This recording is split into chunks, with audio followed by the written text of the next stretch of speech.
umuntu akavuga ati mushumba yansize amavuta ari kunderivura mu birangira dusambanye mu kugira ngo n'umwana ngo yarambwiye ngo nzaze ansengere mu gusiga nsiga amavuta umubiri wose nuko rero zikatwigisha we haleluya kugitangaza nuko rero utanga amafaranga kumvisha ko icyambere n'icyagakiza cya kabiri cy'umuka we ngo yani ubwo yatangiye kubabwira ava birakwiye ko tuva mu rungabangabo yarambwira ati ikintu kigezweho birakwiye kabisirayeli niba mushaka gukurikira bayari mukurikire ariko rero bivuga ati tuzakorera isi uwitera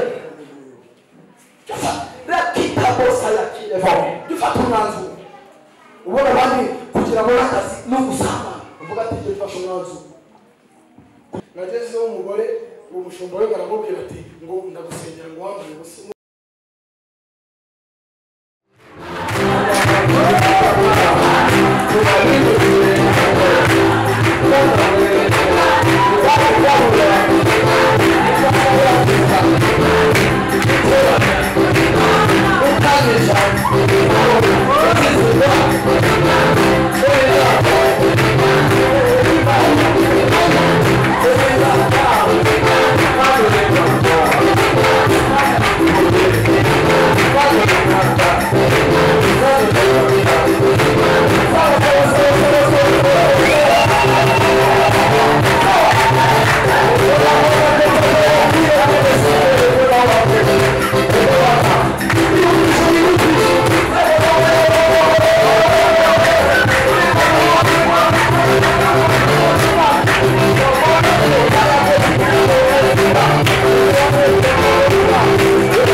Imana igihe wahabwa umugisha iraje neza neza. Amen. Amen. Kubona yamuri abahona bayikoreye mu busore sinigara kure. Haleluya. Noneho hageze igihe cyo kwishyura ndavuga Mana noneho i Kigali noneho nitwasereramo. Ariko Imana yari atubwira ati sinzabateza abantu. None tugirinde ijambo mwana wanjye umva sinzakurira mu mujyi wa Kigali. Nanjye ndavuga ati wowe mbwira Twitter. Azaba amahoro ameze ute? Masa. Nukuyirinjira. Nindi cyavuze ngo uragira ati Uwiteka urugendo. Tuyikoreze urugendo rwacu. Haleluya. Ibereka Zaburi cyane mu rwego rwo kubwiriza. Noneho umuntu umwe avuga ati nakunze ikibwiriza cyawe. Ayo kwishyura inzu yawe nari kuvuga Imana mu byagiye tugahurira. Yageze nayo mfite n'ibyo ndikora n'intama. Aravuga ati warigishije. Hari abantu bakunda kubona ubu narabyibushye kera mu nzira naranutse. Bari kugenda itera ibintu by'inama. Aho bakunda kwandika ngo umugabo w'umunyamuka abantu duhura ni wowe kandi narahindutse narabyibushye nyine urumva harimo rakiya niza no kubona umubebe wanjye atsekera ariko banagiye mureka ko twishire. Haleluya. Niba mwarasubonye mukamenya yuko Yesu agira gute n'ibose bimumehere kwa Yesu ari mu murimo bisa uhirike ariko no murimo uzipo kucuruza kufiki gahomba ibindi byose bigahomba inyanya zigahomba ukajya gucuruza muri kongo ariko kwa Yesu we nta muntu turahombera bagira isoko waguriramo ibintu bigacaho neza zamone kirevo enekita ni kwa Yesu uzipo ushobora kuburira minsi n'iki byose kuko na Yesu ukamufata gusa ariko kwa Yesu sha nutabizi nari mure sikuza bikemera. Haleluya. Umuntu umwe aravuga ati nakunze ikibwiriza ahita avuga ati ngiye gukohereza akantu. Haleluya. Yesu anyohereza amafaranga wari ibintu byo kubikuza kuri za MoneyGram nanjye manda yimenye nayo nari nzi ukuri kw'Imana za Western Union yewe bure nabyo ndabimenya we yewe Kristo wabanki. Haleluya.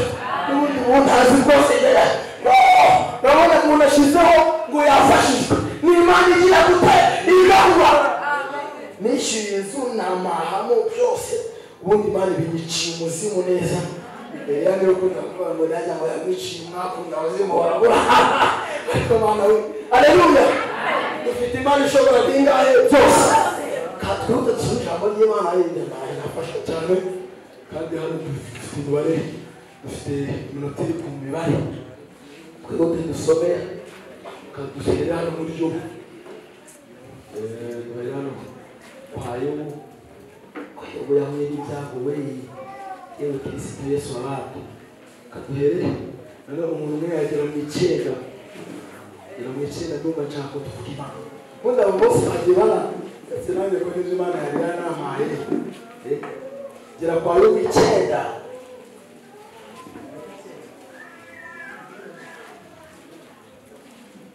hari umuntu wayageze niba abanyeshuri banjye abagurukiye bana b'Imana soma 9:5 soma neza.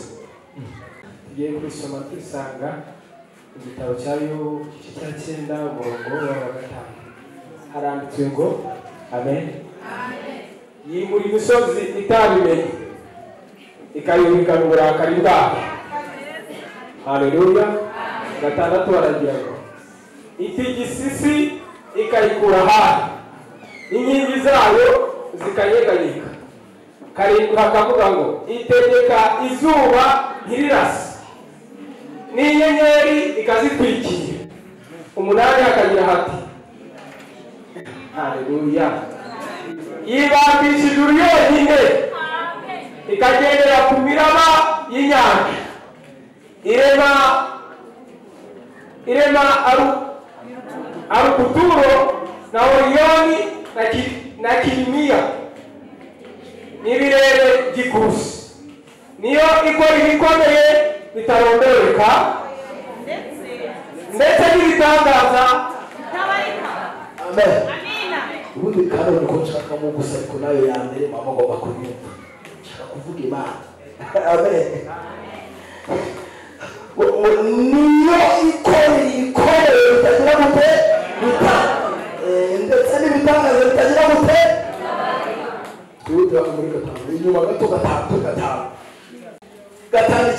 nikora ibikomeye bitarondoreka n'ibitangaza bitabarika. Niyo ivubira isi imvura igasandaza amazi mu mirima. 11 niyo ishira hejuru aboroheje n'ababoroga ibashyira mu mahoro. 12 yica imigambi y'incakura yica mu magazine neza amafuye neza we yica imigambi y'incakura kugira ngo amaboko yazo adasoza imirimo yayo. Imana ikwica imigambi y'incakura iziri kukugenza. Uretse ndaje gato abana we yica imigambi y'incakura kugira ngo amaboko yazo adasoza imirimo yazo. Nona yica imigambi y'incakura zikomereye nabi. Umva we umva arakoromba aryoshye kandi Imana itegera abanyabwenge mu itore itegera abanyabwenge mu buriganya bwabo. N'inama z'abicakura ikazubika. Tugarukira noneho katwongera andi magambo muri hangana ariko siyango uretse kuyavuga. Tugarukira haleluya. Harimo ziriya nkuru z'abami zaza ahabo uretse ariko urayisomera mu rugo. Urasoma no kuri 24 nushaka story yose uyisome neza. Haleluya. Tumaze gusomera ijambo ry'Imana rivuga ngo nikora ibitangaza bitarondoreka. Haleluya. Nikikora Imana ibikora ibitangaza. Umuntu wabuze bikora ibitangaza kwe tugatangara ariko yo n'igitangara kuko ari ibitangaza. Icyo gikomera rata uburyo gukoreye nawe cyangwa igitangaza. Ubona kuvuga hari igitangaza mbona kirenze ibindi byose mu gihe biri muri isi, ariko nkunda kuvuga nka bibiri ibindi byose n'abisi baba bifite. Amen. Ibyo bitangaza bibiri murangize murabwire cyambere cyo. Haleluya. Tubasoma ngo ikora ibitangaza bitarondoreka. Igitangaza cya mbere mbona uragiye mu mwuka nicyo abona uri muri isi. Igitangaza cya mbere ntabwo ari visa n'amasuperi na poromosiyo kuba generali n'ibiki byose. Cyakira Imana yagukoreye ikaguha agakiza wikomera bake bari kugitangaza.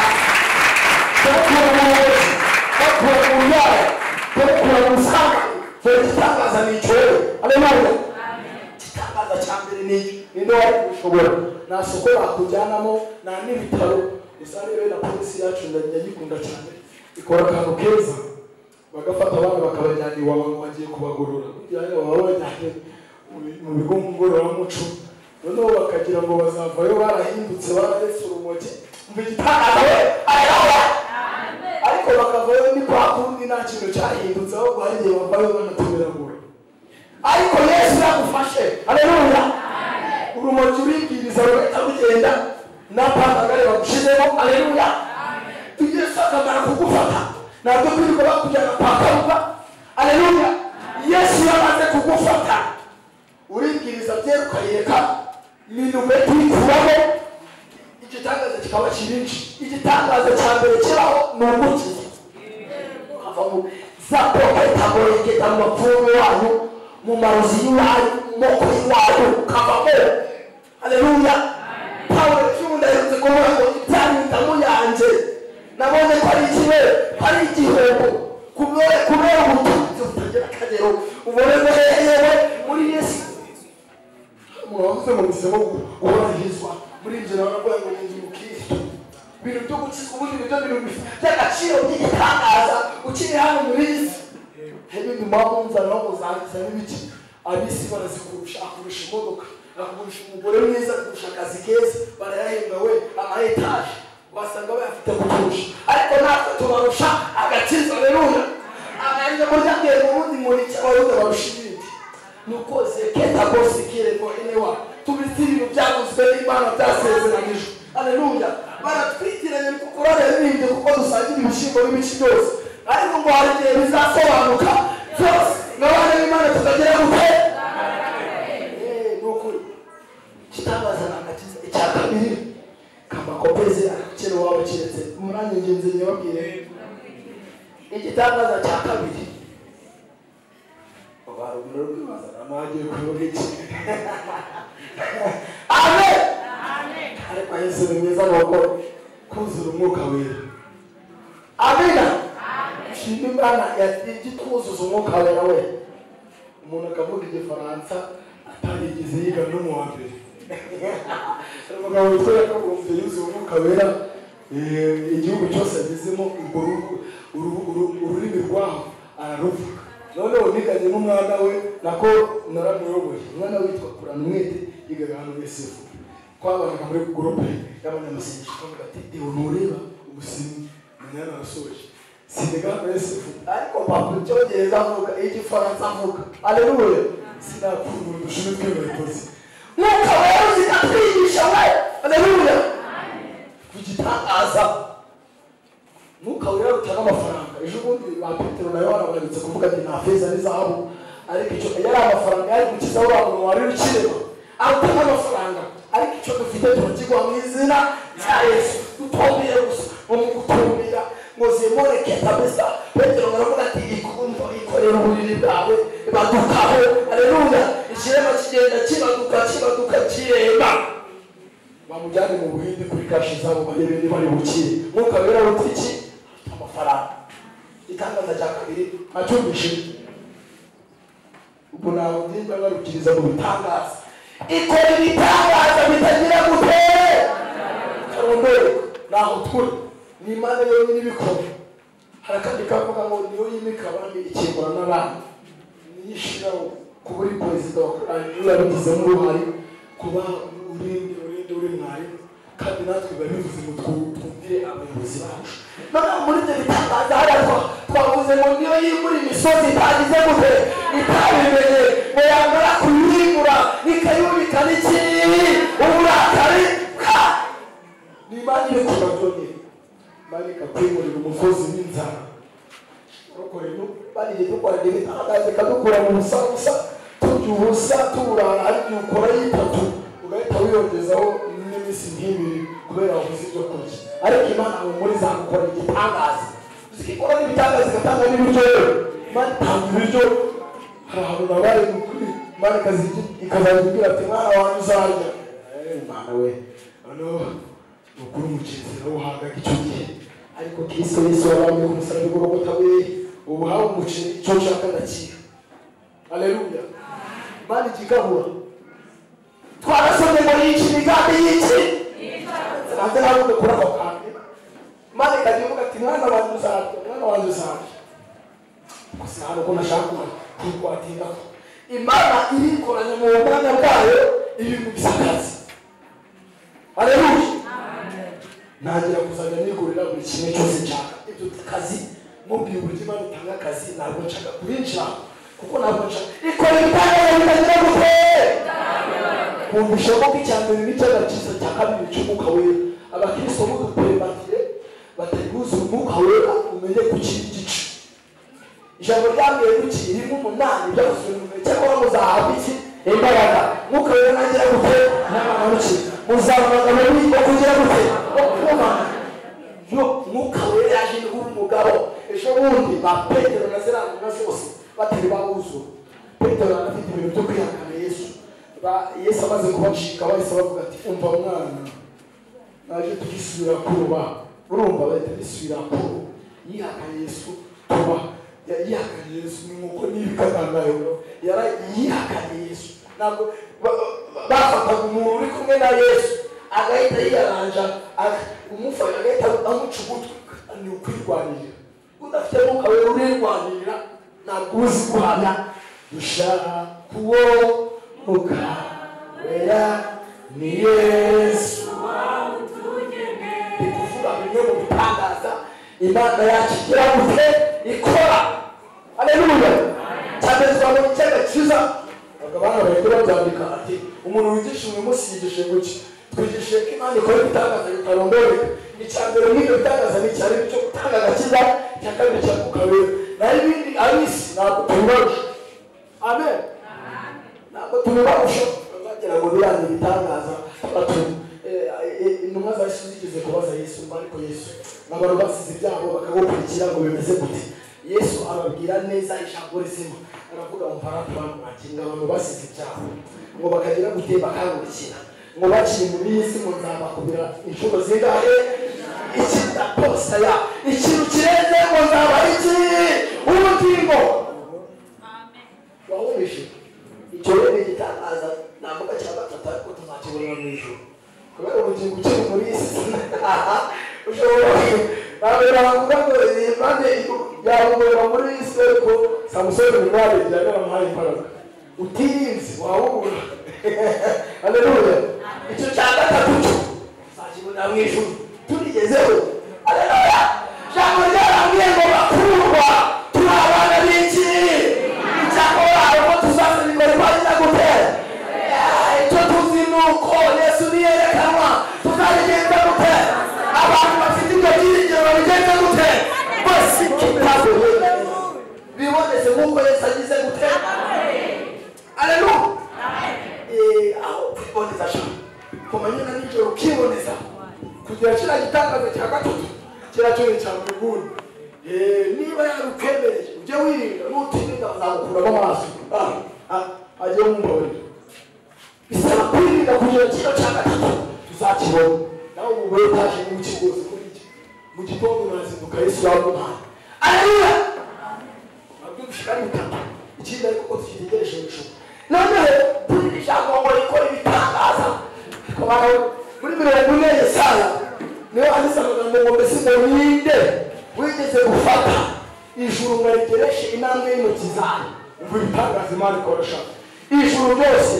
Imana ibiteramo intambwe eshatu rimwe kabiri gatatu ijuru ryose ninde wabishobora atareba kugira ati Imana abishobora ijuru ryose. Iravuga ngo amahanga imbere yayo ngameze mu nk'igitonyanga kiri mu kibindi. Reba Australia imigabane yose karingahe yose amahanga imbere yayo Imana yiyabona ibona ameze nk'igitonyanga kiri mu kibindi. Haleluya. Ngifata imisozi ngo niyizi igipimo muri 40 Yesaya ngo niyo izi igipimo cy'imisozi mutu n'udusozi vibarasha za karisindi zose kazikubita ku munzani ati ibiro bingahe. Haleluya. Iyo ni Imana yonyine ibizi igafata za muhabura na za nyugongo ikazikubita ku munzani niyizi igipimo cy'imisozi n'udusozi. Haleluya.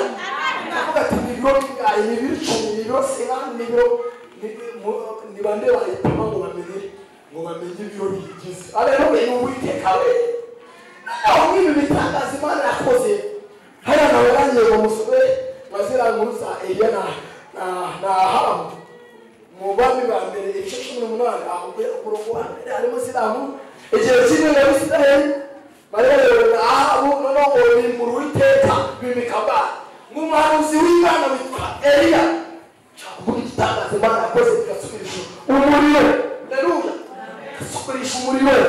Imana isubirisha umuriro ngo Eliya yibonye abona ko gasuzuguro abona uburyo ari gusenga Imana zirigirwa Imana za feke ariko gatubwira agasuzuguro undi utugira ishaka mu bintu by'Imana kagira ishaka bari kubikora nabi cyera twabakisha gahunda ariko buretse ko urumva Eliya agira isuka ati kubera bino kagasuzuguro ibintu byo kuntobera Imana ibintu byo kuyisuzugura ibintu byo gusenga ibigirwamana guhera uyu munsi ibintu by'imvura imyaka 3 n'amezi 6 yahagaritse atumvishijwe atagiye kuraguza amapfumu atagiye kuraguza abantu bajya kuraguza ari ubuhanuzi hagiye ujye gusenga ukumva ko Imana niyitabuze irakora ubundi utegereza gukora naho kuvuga wapi ntabwo bigeze hadevose kita. Haleluya. gukora ibyo bizaba amashimwe ubu mubwiye ngo nzaguhita no kuyiguruka mufite ishimwe ubwo byaba ari byo bishimye ukabiriho neza te amatuka yawa neza. Haleluya. Umuka gusobanura ngo aravuga ati imvura igomba guhagarara Imana iteraho kashe kandi uramwanzuro ntabwo yabanje yagisha Imana mu kugira ishyaka ry'Imana. Reba ibintu bikwiriye gusa ntabwo ari ngombwa ntabwo ari ngombwa ngo banze wagisha oya reba bikwiriye gusa. Umugabo we ejo bundi aherutse kubona Abisirayeli hari abantu bagiye gusambana mu mahema umugabo witwa Finehasi aragenda afata igisongo aragenda arabashita kirabahinduranya igihe ishyaka ry'Imana. Eliya aravuga ati ndayihagaritse neza neza ndi Eliya kubera mwasuzuguye Imana. Eliya ngo ahita akora ikintu cyo kuvuga ati ajya kwihisha. Noneho nakomeza nsoma mbona uburyo Eliya Imana yamubwiye ati garuka wiyereke aha, ngo aragaruka aha amahoro akagaruka imbere aravuga ati mwaka ngo niwo wateje ibyago Isirayeli. Ngo Eliya aramubwira ati mufasha ngo ni wowe n'inzu yose ngo aha umukoranya b'Isirayeli ngo agakorera ikintu cyo kubagera ku musozi ngo Karumeli abagejeje ngo Eliya nibwo yatangiye kubabwira amva birakwiye ko tuva mu rungabangabo. Yarabwira ati ikintu kigezweho birakwiye ko Abisirayeli niba mushaka gukurikira bayari mukurikire, ariko njyewe n'inzu yanjye tuzakorera iki Uwiteka. Rakita bosa yakirevo dufata umwanzuro. Ubona abandi kugira ngo akazi no gusama uvuga ati njye mfashe umwanzuro kuko Imana azagira gute azantaya naho yanica nzakaniririnje. Haleluya. Icyatumye Imana imushira hariya Esiteri ni ukugira Abayuda bazatabara, ariko nawe utabikora nta kizabuzwa Abayuda kugira gute utabara. Kazajya bigatura amagambo meza n'ubu itari yansubiza nona izi nzira nyura nimara kungerageza zayivamo meze nk'iki n'izahabu. Avuga ati ariko Mana we nzi yuko umucunguzi wanjye agize gutera ariho kandi amaherezo azahagarara n'isi amaso yanjye rekita kose ntiyazakure reba ile none sakita ugahabya muri njyewe rinde ngo njyewe n'ikiyewe ngeze umukirisi ijana n'umunani abashaka kumushingira umwana. Ndakomeje no mu rugendo ibyino mu isi ndabihinyuje. Abandi bagira amazu n'isi n'amafaranga baba bafite itegeko bavuga buri kita, ariko ibyino mu isi bize gute ndabihinyuje nshaka gusingira ibyo mu ijuru. Haleluya. Ugahabya ngo Eliya baramubwiye ati mufate imfizi ebyiri, noneho ngo muri izo mfizi mugende mutaha. Ariko aka kajambo kamfashije karanyica numva karamugunoye karanzegereza neza. Aravuga ngo Imana iri busubirishe umuriro. Haleluya. Imana iri busubirishe Imana neza. Haleluya. Imana isezerano igasohoza. Imana iri busubirishe Imana babanza barakora bafite igitambo bafata inka baragira birena bisomeye wabo barakotsora baranijoro ryose bahita babura n'ijoro babura n'iki ngo yawe abanza yasana abanza yasana igitambo abanza yasana akuraho yinzuza nayo abanza yasana bose arimo n'upaturo arimo kongera kugaruka mu bwiza bw'Imana abanza yasana. Haleluya. Ngafaka amabuye 10 ya Isirayeli azengurutse igitambo n'imwe neza n'igitambo ashira akikura no ku ruhande ngo basuka amazi. Haleluya. Ngo bigeze mu narasobe bagi abana gutamba mu cye mu nimugoroba kujya mu nimugoroba ngo bigeze icyo gihe ngo yaravuga ati ndabizi kunyumva, ariko bino ntabwo nshaka kubikora ku bwanjye, nshaka kubikora kugira ngo babone icyubahiro cyawe. Hari abantu usanga bavuga ngo namuhanurire ngo natumye bisohora, we bakora icyo kugira bisohora. Ngo ngiye mu wamusengeye nibyo mwenda yarabasengeye, ariko ni Imana yakuze. Haleluya. Bimuza na umuhanuzi yo byaje, ariko numuza gufata n'ibitangaza. Igitangaza ni nde? Ni Yesu. Uwakoze ubu ni kinakubwiriza ukihana cyangwa umuntu akagira nabonye abantu bihana, umuntu akihana ngo atsambanye n'amatungo. Nabonye abantu bihana muri Covid wamamagara ngo nasambanye ntabwo nzi ko bibaho. Umuntu akavuga ati mushumba yansize amavuta bari kunderivura ngo birangira dusambanye, ngo kugira ngo n'umwana ngo yarambwiye ngo nzaze ansengere ngo musiga amavuta umubiri wose. Nagezeho umugore uwo mushumba we aramubwira ati ngo ndagusengera ngo wambaye ubusa. Umugore w'umupfapfa nawe aratsindira.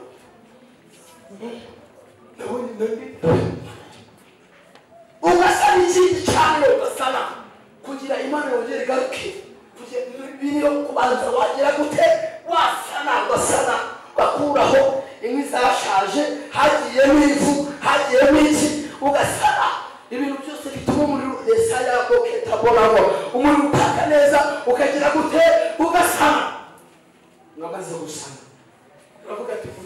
musukeho n'amazi hejuru y'igitabo umvira eshatu musukeho n'amazi mwamaze gusenga iryo sengesho naravuga ngo kandi bimenyekane mubigire gute bimenyekane uyu munsi bimenyekane ku buzima bwawe ko waje gusenga uyu munsi bimenyekane haleluya kubera wamaze gusana gicaniro bimenyekane naravuga ngo bimenyekane kandi kubiteka ariwe Imana ngo atebosire elemewa akivuga mu muyobora manzubure mwijoro muragiye gutwika cya gitabo ukamya n'amazi utwika n'umunumwe utwika n'amabuye utwika n'indi bawe umuriro w'Imana umuriro w'Imana gutwikiriza kade zikubereye nabi umuriro w'Imana gutwikira inyatsi haleluya nagize inyatsi baho wanyu uzi ko mutabizi kibaho noneho nkagenda nk'abana b'utaye n'urugero nari nifite igiteleviziyo cya smart TV noneho abana bagiye kuyiterura rimwe abantu bari bagiye kutwiba baraza nijoro bacukura inzu noneho ngiye gusenga saa 9 baranyumva bahita biruka ubona tukavuga ati tujye tuyimura mu cyumba tugiye kuryama abana bayiteruye irameneka fundi nari mfite umwinyatsi by'atsiwe siporo atubura mu bintu bidasobanutse rimwe bigire mwiyereka mbona imbeba we mbona iraje mbona ndayifashe ndayishyira ugatsemba n'uyiteka w'icyo gihe ishaka ntibagirwe fone hantu urayinza ugomba kuyinza kubera inyatsi yagize gute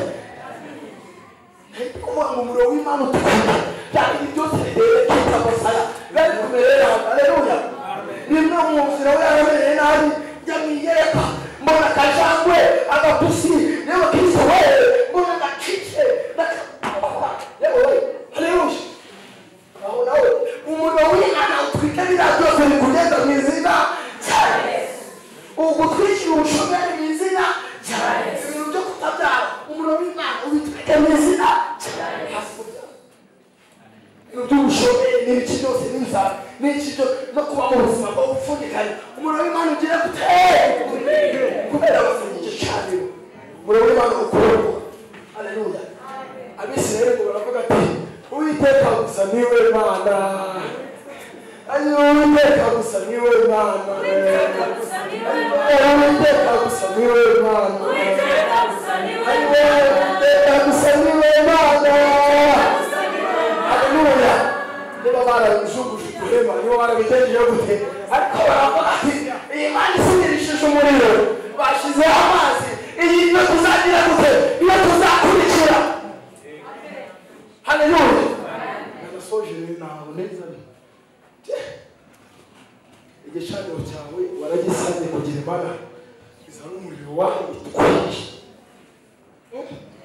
haleluya kimeze gute waragitunganyije neza Imana ari gushaka gutwika hari igihe umuntu ubaho ufite abana ntibibera abanyuma gusa iki ababyeyi rero iyo umwana wabo wanyuma baba bafite agahinda especially ababyeyi b'abadamu yewe kugira ngo natwe b'abagabo ntabwo bidushimisha kubona umwana bavuze ngo uriya mwana utaragendaga ibyo byose ukabona umwana yabaye n'akuntu sinzi ibyo byose byadushimisha haleluya dushaka guhamagara umuriro w'Imana ukagira ibintu utwika haleluya mu buzima bwo gupfundikana nararebye neza ariko abantu bakijijwe twe tuzatubaho nawe twe cyane utinyikase gukora kitambera cyangwa barira naragiza n'umuntu cyane ariko mukupita semane gendo ha navuze Mana mu baruzi bwanjye je Mana umuntu niba ndi kumubona biza ndamukupita semane genduke haleluya ibintu byo kwa ndamukupita ngangaye ibintu byo guhanura n'ifemba byose ugucisha n'ijisho haleluya noneho hari umuntu wasengera umuntu Imana ngimuhamba miliyoni we yabanje akwisengera Imana ikamuha ngebiwe ngimuhamba miliyoni na 40 wakwisengera wowe Imana ikabanza yaguhaho rero dusobanukirwe tumeze nk'abatari ariko turikiyewe turi bazima tumeze nk'abagiye gupfa ariko tugaragara nk'abatamenyekana ariko turi ibirangirire tutungishije benshi we dukorana nayo hari umuntu wagiye muyerekwa ngabona etaje ndende wabona abakozi bo mu isi bari gukora hasi, mwabona nawe abantu b'Imana bari gukora hejuru. Adumisha abantu b'isi tubafite icyubahiro, twe dukorera bosi urenze abandi ba bosi mani hejuru y'amajuru. Haleluya. Ariko bosi w'Imana mu isi arakwirukana nane gusa naki. Dufite bosi we, bosi mukuru w'Imana, bosi mukuru w'ikiwe n'Imana. Turasoje cyaka abantu kugira bazisana icyo gicana, cyaka abantu kuri bagiye kure y'Imana, kandi Imana ishaka gutwigisha umuriro byari mu byo gukora tuzipfunyura uruti mu manyembe uri mu bapfumu wagiye uri karoti ibintu bikwirukana inzozi mbi urakora n'ibicamo n'ibikibyo. Cyaka umuriro w'Imana uzitwike ayo manyanga yose y'abadayimoni. Ubu ndi muri ejo kugusengera, ariko wanzusana icyo gicana aho wagiye kure y'Imana n'ugisonisha. Cyaka abantu bahagurutse duhumirize noneho cyaka abantu babanze bizuza nawe usaba igicaniro cyawe nawe ugitunganye kuwamo ivu kugira umuriro w'Imana ubone ugikomora neza. Nakugeze ukure buri kimwe cyose cyatuma Imana igatwika neza, ukure buri kimwe cyose nta muntu ndahagaze nazimbere cyetse umuntu utari wakizwa. Ushaka gusengera abakirisitu rero uko yagiye kure y'ubwiza bw'Imana, ushaka gusaba igicaniro ahaguruke gusa, ntabwo turaza hano imbere rwose niko mvuze gusa usaba Imana imbabazi aho mu mutima ho wibwire abantu nagiye kure yawe nahamwe natambiciye igicaniro ndagisanye kugira umuriro wawe wohereze unwikire ibintu byo kubaho undi mu ruzerero, unwikire biriya byose noneho nderekana twemere n'umuntu utari wakizwa nawe kugira Imana igira ibintu bitwika ku buzima bwe. Twagiye muri gusenga umuntu wabyumvishe ugahita ahagarara. Yesu turagushimiye kubwira ijambo ryawe zambaye siki tukoretse uri muntu uhagaze kitabwaye umuntu kirahona mu sabu aratsinzwe mubabarire ibyaha byose mubabarire aho yarangaye mubabarire asana igicaniro cye kugira umuriro wawe nawe kutwike. Reba wowe kitabwa sako reba kirevosa reba mu mutima we umubabarire kuko Imana ibabarira imbabazi zawe urakoze kuziduhaye mu izina rya Kristo Yesu.